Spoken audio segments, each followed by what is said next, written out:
Ram, the land of Dhani. Tato yuddha parishrantam samar Ram, Ram, Jai Ram, Ram, Ram, Ram. Suguna Jayankara Sujana Shubham. Assalamualaikum guys, oke kembali lagi bersama Draft Movie Review.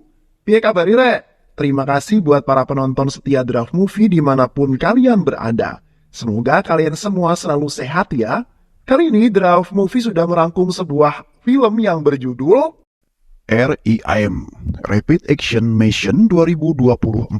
Bagaimana keseruan filmnya? Nggak perlu banyak basa-basi lagi, ini dia alur ceritanya.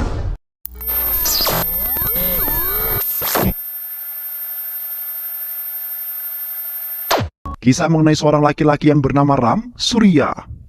Dia adalah seorang pemberontak muda yang membenci angkatan pertahanan karena dia kehilangan ayah saat berada di medan peperangan. Tapi takdir memilih Ram untuk menjadi seorang tentara, Rapid Action Mission. Dan dia ingin mengejar dan mewujudkan impian ayahnya untuk memperjuangkan India yang bebas dari keganasan dunia.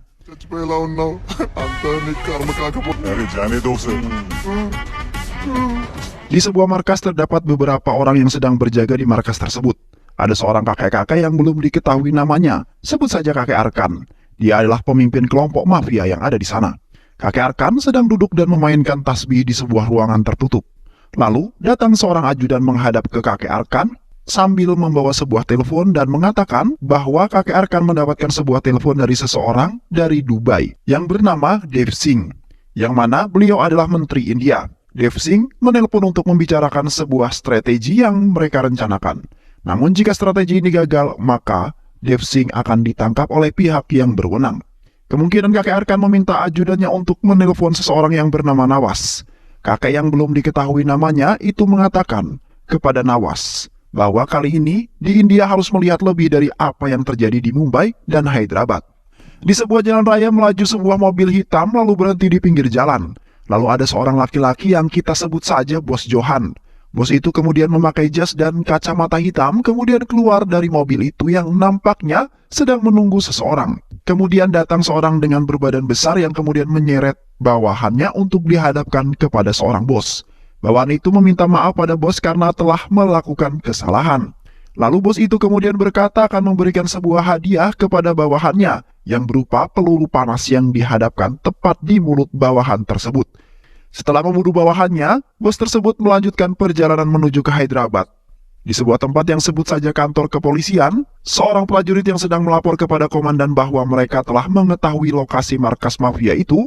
Di sisi lain, di markas mafia sedang terjadi diskusi dan mempersiapkan pasukannya. Lalu salah satu bawahan kakek Arkan melapor kepadanya bahwa markas mereka telah diketahui oleh pihak kepolisian. Komandan kepolisian mengatakan bahwa mereka harus menghentikan kelompok mafia itu. Lalu, komandan kepolisian memerintahkan untuk mengirimkan Surya Prakash menuju ke markas mafia tersebut. Lalu tibalah mobil kepolisian itu di markas mafia. Lalu Surya Prakash memerintahkan pasukan kepolisian untuk menyebar guna mengelabui kelompok mafia tersebut.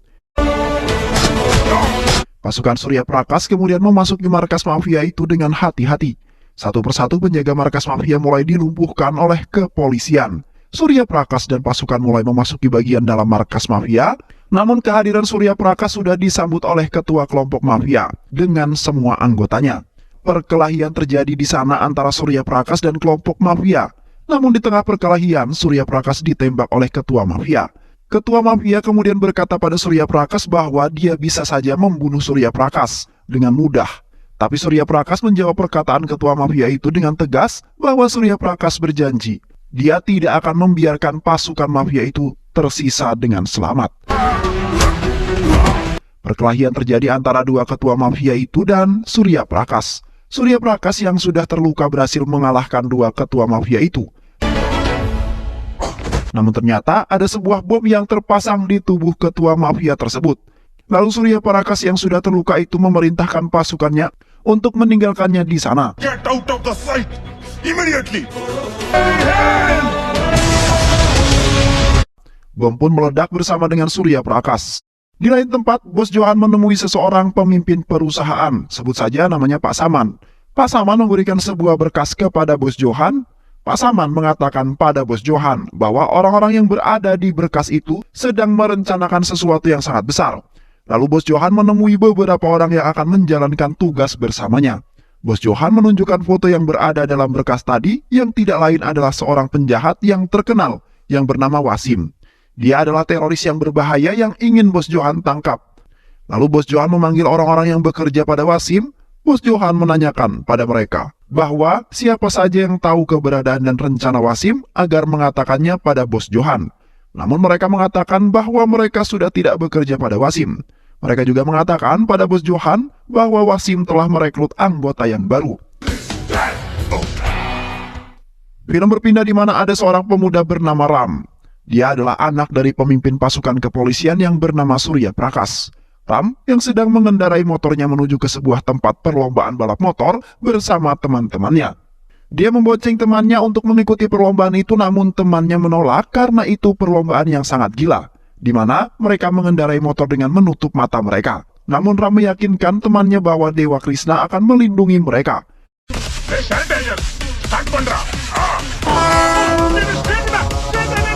Di tengah perlombaan, satu persatu lawannya terjatuh hingga tersisa hanya Ram dan satu lawannya, hingga mendekati garis finish. Ram terbang dengan motornya dan akhirnya memenangkan perlombaan tersebut. Di tempat lain, Bos Johan memanggil sekretarisnya dan meminta data keluarga Surya Prakash. Kemudian datanglah Ram menemui Bos Johan di sebuah mall. Lalu bos itu kemudian mengenalkan dirinya pada Ram yang ternyata nama bos itu adalah Jaya Prakash Bardawaj. Dia menyampaikan pesan ayah Ram bahwa ayahnya Ram menginginkan Ram bergabung di departemen yang dipimpin oleh Jaya Prakash. Namun Ram menolaknya. Ram mengatakan bahwa dia menganggur. Jika dia ingin uang, dia akan memintanya. Jika tidak, dia akan mengambilnya, dan jika tidak, dia akan mencurinya. Lalu Jaya Prakash berkata, kenapa Ram tidak menjaga nama kehormatan ayahnya? Ram menjawab bahwa ayahnya tidak ada dalam hidup Ram. Kenapa Ram harus menghormati ayahnya? Film kemudian berpindah di mana Ram sedang berada di sebuah toko miliknya. Ram melihat seorang wanita yang sangat cantik di depan tokonya. Namun tas perempuan itu diambil orang yang tidak diketahui.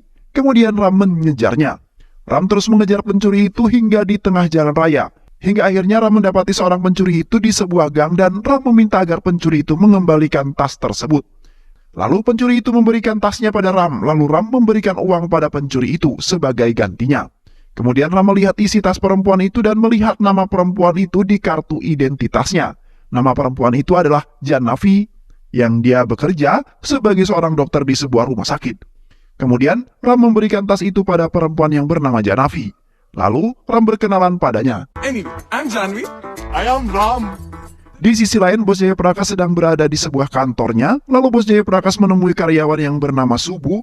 Lalu Jaya Prakash menanyakan pada Subu kenapa dia belum pulang. Subu menjawab bahwa dia pulang setelah pekerjaannya selesai. Ketika Ram mengajak temannya di sebuah rumah sakit untuk menemui Janavi di tempat kerjanya, kemudian Ram berpikir bagaimana cara agar Ram bisa bertemu dengan Janavi. Sebuah ide muncul di benak Ram, dia menjatuhkan motornya pada temannya yang mengakibatkan kaki temannya itu sakit. Ram ingin agar dia bisa selalu bertemu dengan Janavi, namun selalu dokter lain yang dia hadapi. Shock treatment. Cigarette tahu-tahu? Mandu tahu-tahu? Di tempat lain, di mana Bos Jaya Prakash menemui Ram dan menanyakan apakah Ram sudah memutuskan pilihannya. Namun Ram masih belum mau bergabung dengan Departemen Jaya Prakash. Ram kembali menemui Janavi dan berusaha menyatakan cintanya pada Janavi. Namun Janavi mengatakan agar Ram menemui ayah Janavi dan meminta izin pada ayah Janavi. Berangkatlah Ram menuju rumah Janavi, namun ketika Ram sudah masuk ke rumah Janavi, dia terkejut melihat foto yang terpajang di ruang tamu Janavi adalah Bos Jaya Prakash yang sering mengajak Ram untuk bergabung dengan departemennya. Ketika ingin keluar, Janavi keluar dari kamarnya dan memanggil Ram. Janavi terkejut ketika ayahnya dan Ram sudah saling kenal. Lalu Bos Jaya Prakash bertanya pada Ram, apakah dia menyukai putrinya? Ram tersipu malu dan meminta izin ke kamar mandi. Setelah kembali dari kamar mandi, Ram ditanya kembali oleh Jaya Prakash, apakah dia menyukai putrinya? Lalu Ram menjawab iya. Jaya Prakash menginginkan putrinya menikah dengan orang yang bekerja di departemennya. Lalu Ram mengatakan bahwa dia siap bekerja di sana dan siap melaksanakan tugasnya. Ram ingin menggantikan ayahnya dan menjaga nama kehormatan ayahnya. Kemudian Putri Jaya Prakash bertanya pada ayahnya kenapa ayahnya ingin agar Ram masuk ke departemennya. Ayahnya menjawab bahwa itu adalah keinginan ayahnya Ram. Keesokan harinya, Jayaprakash mulai melatih Ram dengan pelatihan lari, kemudian dengan latihan bela diri, pengetahuan, dan lain sebagainya. Lalu Jayaprakash memberikan Ram tugas untuk mengikuti seseorang. Ram terus berlatih lari, push up, dan belajar pengetahuan. Lalu ketika Ram dan Janavi bertemu di taman, tiba-tiba temannya datang dalam keadaan mabuk. Mendengar itu, Janavi merasa dibohongi dengan apa yang dikatakan oleh teman Ram. Lalu Janavi pun pergi meninggalkan Ram dan temannya di taman. Keesokan harinya, Ram mengajak temannya menemui Janavi untuk mengatakan yang sesungguhnya. Lalu Ram berjanji pada Janavi bahwa dia hanya ingin Janavi bukan karena pekerjaan atau yang lainnya. Di sisi lain, saat Ram sedang menjalani latihan, beberapa kelompok mafia Wasim sudah mengumpulkan anggota-anggota barunya dan mulai menyelundupkan senjata secara ilegal. Wasim mengumpulkan anggota yang telah dia pilih dari berbagai tempat agar berhati-hati dalam menjalankan sebuah tugas.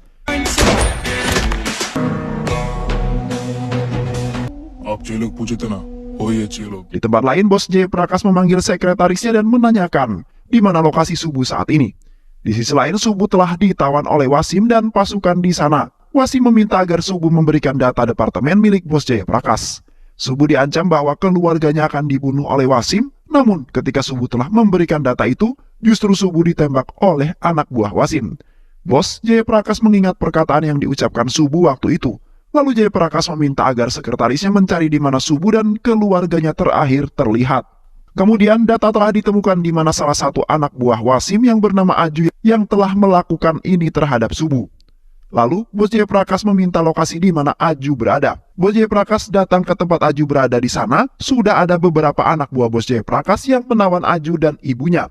Di sana, Aju mengatakan bahwa Wasim telah menyiapkan 6 orang di Yakub. Lalu, Jayaprakash menanyakan di mana lokasi Wasim, namun Aju tidak mau mengatakannya. Bos Jayaprakash menodongkan pistol di kepala ibu Aju agar Aju mengatakannya. Lalu ibu Aju melarang Aju untuk mengatakan lokasi di mana Wasim berada. Ibu Aju menarik pistol yang ada di tangan Jayaprakash lalu membunuh dirinya sendiri. Jayaprakash pun menembak Aju karena tidak mau mengatakan di mana lokasi Wasim. Jayaprakash meminta sekretarisnya agar mencari data, nomor, dan detail milik Aju. Setelah Jayaprakash mendapatkan informasi yang cocok, dia berangkat bersama timnya menuju lokasi yang telah dicari. Setelah itu Jayaprakash menelpon Ram agar segera menemui Jayaprakash.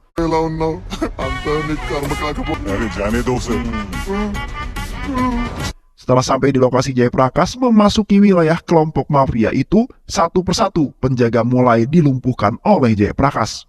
Namun di sana Ram ketakutan dan menelpon temannya. Tiba-tiba muncul Wasim di sana dengan anak buahnya. Perkelahian pun terjadi antara pasukan Wasim melawan Jayaprakash dan pasukan Jayaprakash melawan Wasim. Namun, Wasim tiba-tiba menyerahkan diri pada Jayaprakash. Ternyata itu hanya sebuah jebakan yang dibuat oleh Wasim. Wasim sudah menyiapkan beberapa anak buahnya untuk menembak Jayaprakash. Tiba-tiba Ram muncul dan menembak anak buah Wasim yang bersembunyi dan Ram berhasil menyelamatkan Jayaprakash dan anggotanya.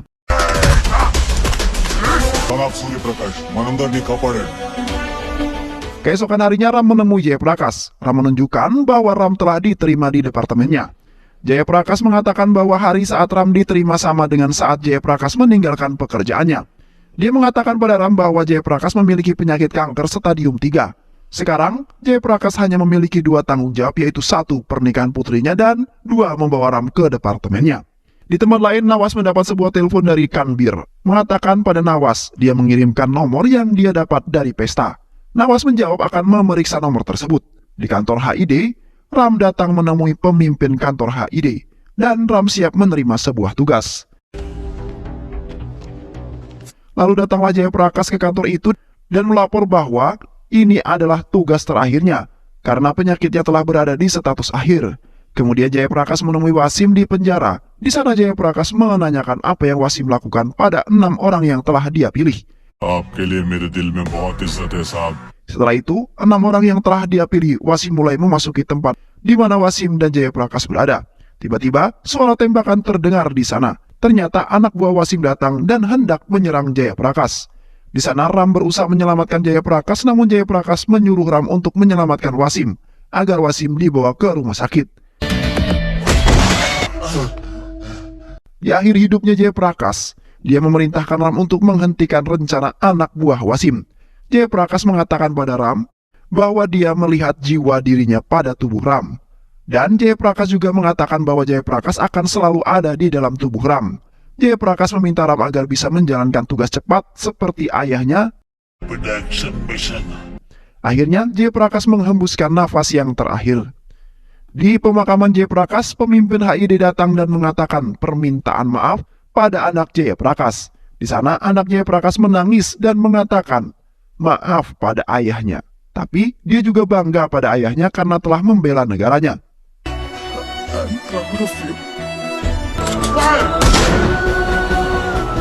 Film berganti di mana Ibu Ram memberikan peninggalan ayahnya pada Ram saat dia mulai tugas pertama. Peninggalan itu berupa video ayah Ram saat bertugas. Di video itu ayah Ram meminta maaf apabila suatu saat nanti terjadi apa-apa pada ayahnya. Ayahnya juga berpesan agar dia bisa menjaga ibunya. Lalu Ram datang ke kantor HID dan menemui pemimpin itu. Lalu bertanya kenapa dia melakukan ini pada Jayaprakash. Lalu pemimpin HID itu mengatakan bahwa dia adalah salah satu dari jutaan umat Islam yang menganggap cinta tanah air dan mentaati aturan Islam adalah hal yang sama. Namun ada beberapa orang yang mengkhianatinya. Lalu pemimpin itu juga mengatakan dia akan membalasnya pada negeri ini dengan kematianku. Lalu pemimpin itu membunuh dirinya sendiri dengan menembak kepalanya. Pada saat Ram akan pulang, datang sekelompok orang yang menanyakan keberadaan bosnya. Lalu kelompok itu menyerang Ram dan perkelahian pun terjadi. Salah satu temannya Ram tertusuk dan tergorok lehernya oleh kelompok tersebut. Kemudian Ram membawanya pergi, temannya yang terluka itu. Tapi kelompok itu masih mengejar Ram dan temannya.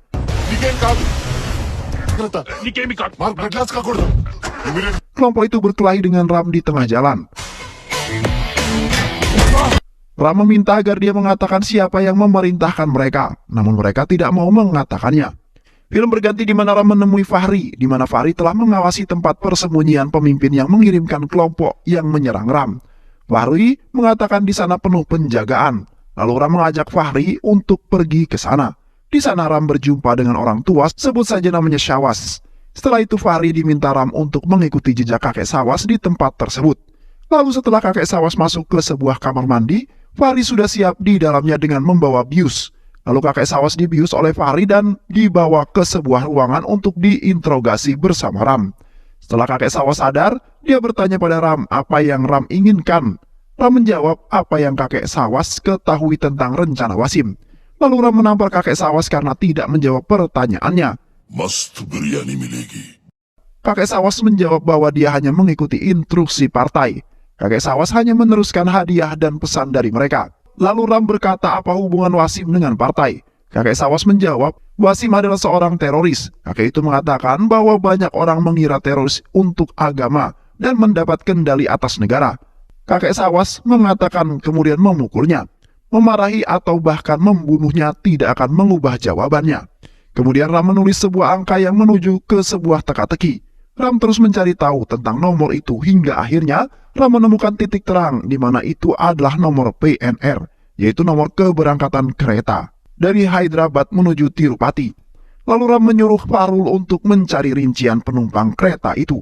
Lalu Farul mengatakan bahwa tiket itu palsu. Kemudian Ram terus mencari tahu tentang nomor tersebut. Akhirnya menemukan arti dari angka itu adalah nama sekolah yang bernama Kendriya Vidya Bhavan 2. Kemudian Ram menemui Javani untuk meminta kemunduran jadwal pernikahan mereka. Lalu Javani mengatakan pada Ram untuk meminta izin dan restu pada ibunya. Kemudian Ram menemui ibunya untuk meminta restu dari ibunya, dan ibunya memberikan gelang Krishna pada Ram. Tibalah Ram di Tirupati. Lalu Ram menghubungi pemilik sekolah yang berada di Tirupati. Ram mengatakan bahwa akan ada teror di sekolah itu. Tiba-tiba Ram tidak sadarkan diri. Film berganti di mana Ram sudah diikat dan bercucuran darah di kepalanya. Setelah sadar, Ram terkejut melihat seseorang yang sudah berdiri di depan Ram dengan seluruh pasukannya. Seseorang itu adalah Nawas. Nawas bertanya pada Ram siapa yang mengatakan dua kapi, memiliki arti Kendriya Vidyalaya. Lalu Baruti bertanya pada Ram mengapa Ram melakukan ini. Lalu Ram melawan Tuan Van Kateswara yang telah memberitahu. Lalu Nawas berkata bahwa dia ingin memerintahkan negara ini. Nawas mengatakan bahwa dialah yang meminta Wasim untuk mencari 6 orang di India karena dia ingin membentuk jihad baru. Nawas juga mengatakan Tuhan bagi semua orang adalah Allah. Nawas berkata pada Ram bahwa ada 1.500 siswa di sana dan dalam 15 menit semuanya akan meledak. Lalu terdengar telepon memanggil Nawas. Lalu suara dari telepon itu mengatakan bahwa sudah 15 tahun dia mendengar suara itu seraya berkata, Surya Prakas. Lalu suara dari telepon itu memerintahkan untuk membunuh Ram. Lalu Ram dipukuli dari belakang menggunakan sebuah besi. Ram pun tidak sadarkan diri, lalu Ram teringat ibunya. Kemudian Ram pun bangkit dan melawan seluruh pasukan Nawas secara sendirian.